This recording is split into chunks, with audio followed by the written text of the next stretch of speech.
Everyone, good morning and welcome to my another vlog. तो आज मेरी आँख खुली 5:43 पर, बट मेरा अलार्म तो सेट था 5:30 का। बट कभी कभी अलार्म को हम बंद करने के बाद भी सो जाते हैं और यही मेरे साथ हुआ। मैंने अलार्म को बंद कर दिया बट फिर भी सडन मेरी आँख खुल गई और उस टाइम हो रहा था 5:43। खैर जैसे तैसे करके मैं उठ गई थी, लेकिन मैंने इन 10 मिनट में ऐसी नींद ले ली थी, इतनी अच्छी शायद पूरी रात भी नहीं हो पाई हो।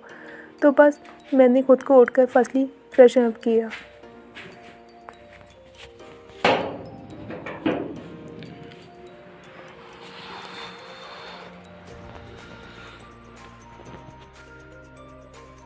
तो मैं आ गई थी ऊपर थोड़ा सा व्यू देखने के लिए कि देखें आज का मौसम कैसा हो रहा। खैर आज कोहरा वगैरह तो आया नहीं है, लग रहा है ऐसे धूप निकलेगी, चांसेस तो हैं बट अब पता नहीं।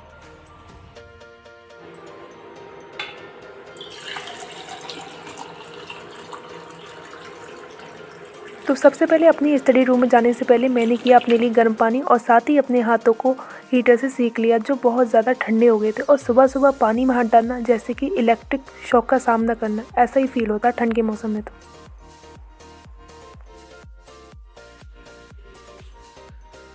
तो यहाँ मैं आ गई थी अपने रूम पे। फर्स्टली मैं आपको अपना रूम दिखाती हूँ। तो यहाँ मैंने लगा रखा है द कॉन्स्टिट्यूशन ऑफ इंडिया, यहाँ लगा रखा है time line of Indian history यानी कि chronology of Indian history, and यहाँ India's political map, and here world political map, and here world physical map. यहाँ एक टेबल रखी है जिसमें मेरी सारी बुक्स वगैरह रखी हुई हैं, और यहाँ इस वाली टेबल पर बैठ के मैं स्टडी कर लेती हूँ। और साथ ही मैंने यहाँ एक गद्दा लगा रखा है ताकि जब मैं स्टडी करते करते थक जाती हूँ तो यहाँ बैठ के मैं आराम से अपनी स्टडी कर सकती हूँ, रेस्ट भी ले लेती हूँ। और साथ में मैंने स्टडी टेबल भी मेरे यहाँ पर रखी हुई। मेरे पिछले लास्ट ब्लॉग में कुछ लोगों ने मुझे कमेंट किया था कि आप अपने स्टडी रूम का चलने का वीडियो शूट करा करें। तो डियर मैं आप लोगों को बताना चाहती हूँ, I have no separate room. मेरे पास कोई सेपरेट रूम नहीं है। मैं ना तो एक अपर मिडिल क्लास फैमिली से बिलोंग करती हूँ और ना मैं एक लोअर मिडिल क्लास फैमिली से बिलोंग करती हूँ। मैं एक जो मिडिल क्लास फैमिली होती है ना, उस फैमिली से बिलोंग करती हूँ। और आप तो जानते हैं मिडिल क्लास फैमिली में खुद का पर्सनल रूम होना बहुत बड़ी बात होती है। तो इसलिए मैंने अपने स्टोर रूम को अपनी स्टडी रूम बना रखा है। और वैसे भी मैं पढ़ाई का मतलब हूँ, पढ़ाई करनी है। तो यहाँ सबसे पहले मैंने बनाई अपनी टू डू लिस्ट और नोट डाउन किए दिन के सारे टारगेट, क्योंकि अगर हमारे टारगेट फिक्स होते ना तो हम कंसिस्टेंसी के साथ विदाउट टाइम वेस्ट किए अपनी स्टडी को प्रॉपर टाइम देते हैं। और मेरे हिसाब से अपनी डेली प्लानिंग और टारगेट को एवरी एस्पिरेंट को नोट डाउन करना भी चाहिए और in the end of the day उसे रिवाइज करना चाहिए कि आज मैंने अपने कितने टारगेट्स को फुलफिल किया। और इससे हमारी ग्रोथ बढ़ती है। और जो एस्पिरेंट नहीं बनाते ना, वो एक बार ट्राई करना, इससे आपको आपकी ग्रोथ का पता चल जाएगा कि आप कहाँ और कितना ग्रो कर पा रहे हैं। यहाँ मैंने टाइम दिया था अपने NCERT के नोट्स को और उसका रिवीजन किया, क्योंकि टाइम टू टाइम रिवीजन करना भी बहुत ज़रूरी हो जाता है। क्योंकि अगर लॉन्ग टर्म तक अगर आपको चीज़ों को याद रखना है तो उसका आपको रिवीजन करना ज़रूरी ही है।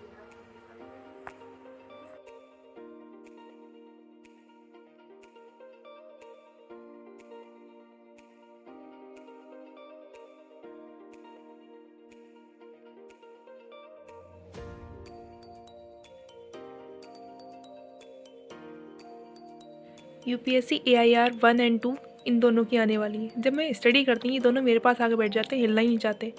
तो खैर मैंने अपने रिवीजन कर लिया था और मुझे अपना टाइम मैपिंग को देना था कुछ टाइम, तो मैंने इन दोनों बेचारों को यहाँ बैठा दिया था। यह इतनी सारी तो कंट्रीज़ हैं, फिर उनके इतने difficult name like Papua New Guinea, ये कोई नाम होता है? हमारे यहाँ तो ऐसे नाम इंसानों के होते हैं। बर्किना फासो, सोलोमन आइलैंड, जिससे मुझे सलमान खान की याद आ गई। खैर याद तो करना है, आप कुछ भी हो। इतने दिन हो गए गाइस, ये नाम तो याद होने में ही नहीं आ रहे। क्या किया जाए, याद तो करना ही है। वैसे भी हिम्मत नहीं हारा करते बेटे, लगे रहो लगातार, कंटिन्यू।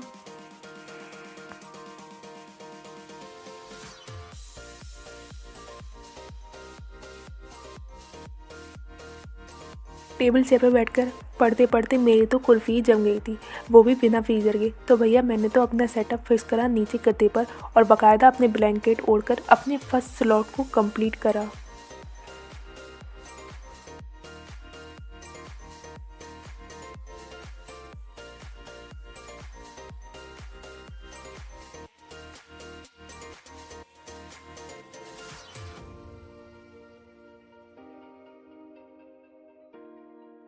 तो टाइम हो रहा है लगभग 9:30 और मैंने अपना फर्स्ट स्लॉट बहुत अच्छी तरीके से कंप्लीट कर लिया है। और अब मैं लूँगी कुछ देर के लिए ब्रेक जिसमें मुझे ब्रेकफास्ट भी करना है और साथ ही मुझे शॉवर भी लेना है।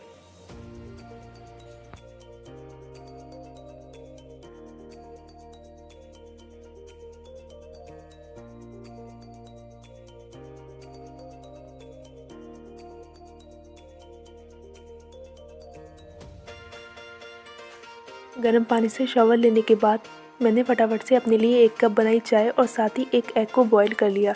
इससे ना ठंड अपना साइड इफ़ेक्ट मेरे ऊपर नहीं दिखाएगी। और साथ ही मैंने हीटर से अपने आप को सेक लिया था।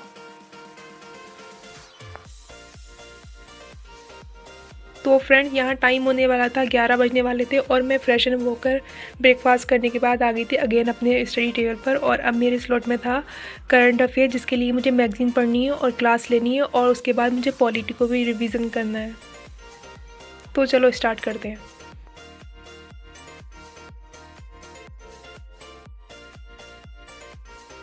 सीए में मैंने आज बहुत से न्यू टॉपिक को कवर किया। मुझे ना मैगज़ीन पढ़ने में बहुत मज़ा आता है, बहुत अच्छा लगता है, क्योंकि ना इसमें जगह जगह इंपॉर्टेंट टॉपिक के लिए बॉक्स बने रहते हैं जिसमें बहुत ज़्यादा इंटरेस्टिंग फैक्ट होते हैं। जैसे स्टैटिक का कोई पार्ट हो गया, तो आप ना आसानी से रिलेट कर पाते हैं जो भी आपका पढ़ा हुआ होता है। मैंने स्टार्ट किया था करंट अफेयर की क्लास लेना और जगह जगह से इम्पोर्टेंट टॉपिक्स के नोट भी मैंने बनाए। शायद साथ साथ कुछ पार्ट स्टैटिक को भी कवर करा रहे हैं, जिसको मैंने टोटली स्किप कर दिया, क्योंकि अगर हम उसको भी नोट डाउन करेंगे तो हमारे जो नोट्स होंगे ना वो बहुत ज़्यादा बल्कि बन जाएंगे।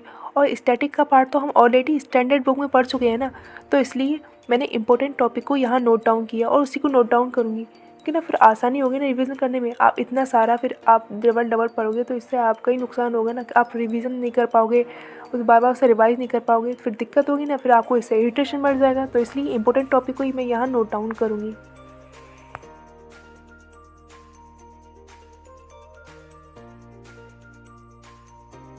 यार गोपत का टाइम ही कहाँ है। लंच के बाद पढ़ाई पे अपने फोकस ब्रेक टाइम में करना है। मैंने देखी थी 12 फेल मूवी। वैसे आई डोंट लाइक मूवीज़, मुझे सीरीज़ देखना पसंद है, बहुत बट जिम्मेदारियां इस हैं। मूवी ने काफ़ी तहलका मचा दिया इंटरनेट पर। तो मैंने सोचा चलो देखते हैं कैसी। मूवी देखने पर मुझे पता चला ये यूपीएससी एस्पिरेंट की कहानी है। मैं तो इसे ऐसे ही समझ रही थी, बट गाइस मूवी वाकई बहुत ज़बरदस्त है। काफ़ी इमोशनल भी हुई मैं इसे देखकर। कहीं कहीं तो मुझे लगा कि ये तो मेरी सिचुएशन से मैच कर रही है, बट ओवरऑल मूवी बहुत अच्छी है। तो डियर यूपीएससी एस्पिरेंट, अगर आपके पास टाइम है तो आप इस मूवी को मस्ट वॉच करना। आईएएस बनना बड़ी बात नहीं है। बड़ी बात यह है कि जिस कुर्सी पर आप बैठेंगे ना, उससे आपकी इज्जत ना हो, बल्कि आपसे उस कुर्सी की इज्जत बढ़े। और फिर एक दिन आएगा जब आप मुझसे मिलने आएंगे, आप नहीं मैं खड़ा।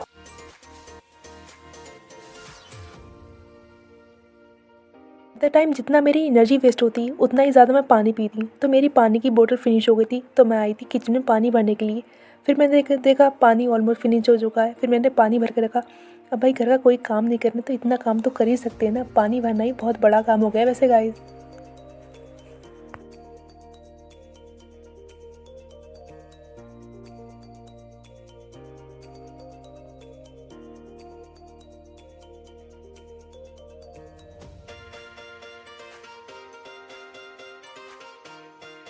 करने के बाद जब मैंने सोचा मैं किचन तक आई गई हूँ तो अपने लिए इवनिंग चाय बना ही लेती हूँ।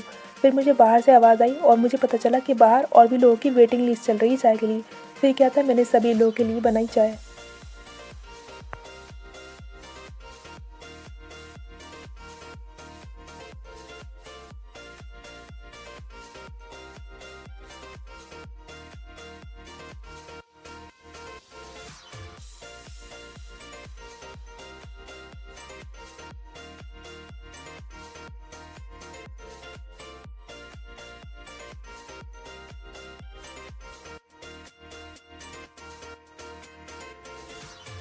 यहाँ मुझे एक लेक्चर मिला था जो ओनली आइज पर था, जो आंसर राइटिंग से रिलेटेड था। तो फिर मैंने यहाँ उसको देखना शुरू किया, जिसे देखते देखते मुझे ना बहुत तेज़ नींद आने लगी। और अक्सर कर मेरे साथ यही होता है, जब मैं बिना लिखे किसी लेक्चर को देखती हूँ तो मुझे बहुत ज़्यादा नींद आनी स्टार्ट हो जाती है। और यही हो रहा था मेरे साथ इस टाइम। बट फिर मैंने बहुत ज़्यादा नींद को कंट्रोल किया और अपने लेक्चर को फटाफट कंप्लीट किया।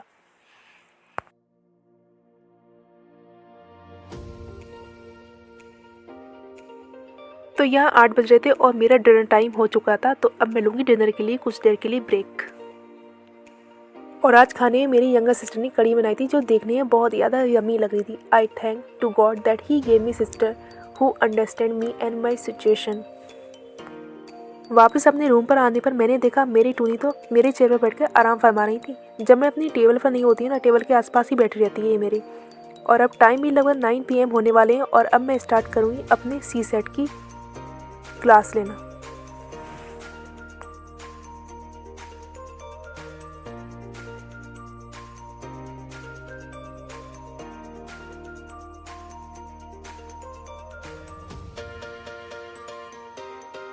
या मैंने स्टार्ट किया था अपना लास्ट स्लॉट जो CSET का था और जिसमें रीजनिंग का डे था आज मेरा। वैसे मैंने ना CSET के लिए एक बुक मंगाई है जिसको मैं नेक्स्ट ब्लॉग में रिवील करूँगी, तो आप मेरा नेक्स्ट ब्लॉग ज़रूर देखना। तब तक के लिए आप बने रहिए आज तक पर।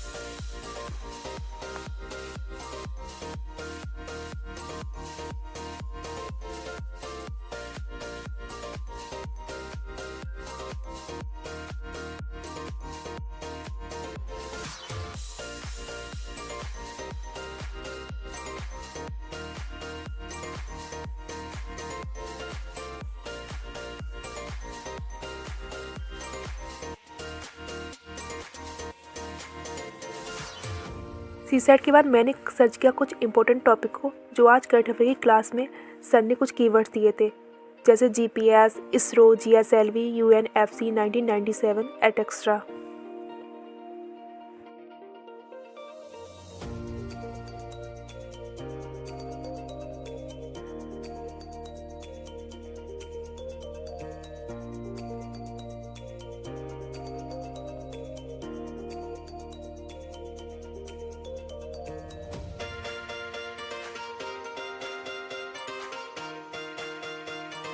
तो टाइम हो चुका था 11:11 और अल्हम्दुलिल्लाह आज का मेरा दिन काफ़ी प्रोडक्टिव रहा था।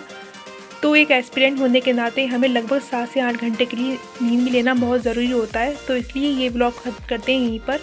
और ये है आज की कविता। आज तू बिखरा है, एक रोज़ तू निखरेगा, ढला है जो आज सूरज कल सुबह निकलेगा। माना तेरी मंजिल है इन लोहों की ज़ंजीरों में, पर तू तपेगा जब तेरी तपन से वो लोहा भी पिघलेगा। मंजिलों के रास्तों में कांटे तो सभी के हैं, पर तेरे अंदर जुनून है तो तू कांटों पर चलेगा। हवाएं विपरीत क्यों ना चलें, तू कदम कदम बढ़ेगा। तुझे है कल के लिए तैयार होना, तो आज तो गिरेगा।